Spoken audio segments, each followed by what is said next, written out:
of the code, we include two libraries here. The Adafruit library, which is used to control the servo motors via the servo motor driver, and then also the wire library, which is used for the I2C communication between the master and the slave device. After that, we create an object here, which is with the name PWM, and this object is basically used to control the servo motors. After that, we can define the range of the servo motors. This is basically the minimum and the maximum tick values for the servo motors, and we define these here. These tick values basically represent the duty cycle range for the servo motors, and this is what controls their movement from 0 to 180 degrees. After that, we create some user-defined functions like void servo right here, and this we create to set the angle of the servo motor.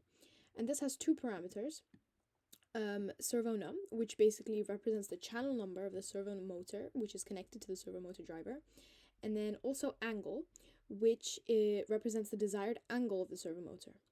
After that, the map function is used to map the angle value from 0 to 180 to the corresponding tick value within the defined range of the duty cycles.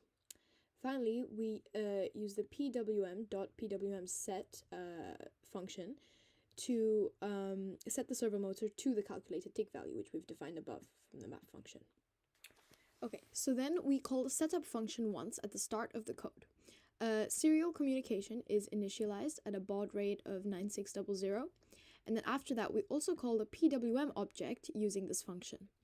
And then we set the communication frequency of the servo motor driver to 60 Hz, as you can see here, using this function. And then after that we call another user-defined function, which is the zero set function, and this is called to set all the servo motors to their initial position of 90 degrees. At the top, we can basically run the main loop function, and this is going to just run endlessly in the loop after the setup, and this is where the movement steps for the biped robot are defined. So the code uses now a gait algorithm to mimic human walking, and we split this up into 6 steps, a series of steps for each leg, basically. And as you can see here, these are each of the steps. I've defined them in separate for loops, and in between each one I've added a delay of 200 milliseconds, and this is actually a revision to the initial code that was written, because initially the robot was basically very unstable and it would collapse after a few steps. And after experimenting a bit with the parameters, the delay of 200 milliseconds seemed to work the best because it just provided most stability for the robot in between steps by providing the correct delay, or the pause basically between motors. Okay, so going back to the main loop, the first step is where the ankle servo motors of both legs are moved from 90 degrees to 45 degrees for the left leg, and then 70 degrees for the right leg. This is supposed to simulate the feet, lifting the feet off the ground. Afterwards, the second step is where the knee servo motors of both legs are moved from 90 degrees to 150 degrees for the left leg, and 120 degrees for the right leg. This is supposed to simulate extending the legs forward. And here there are, basically split up step 2 into a few parts for the right and the left and the different parts. Okay, so then the third step is when the ankle servo motors of both legs are moved from their lifted position back to 90 degrees. And this is supposed to simulate placing the feet back on the ground. Afterwards, the fourth step is when the knee servo motors of both legs are moved back to 90 degrees, and this is going to simulate bending the knees and preparing for the next step. The fifth step is basically just the entire sequence of steps 1 to 4 repeated a desired number of times, and this is basically going to be determined by the num steps variable, but we have that above.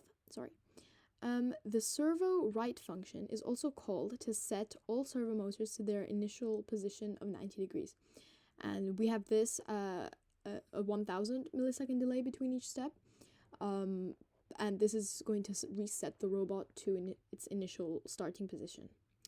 And as you can see here, we also have a flag and the int I, and this is basically just updates the iteration because we want it to go in a loop, and then adding it to the right value will tell us which step is going to carry out.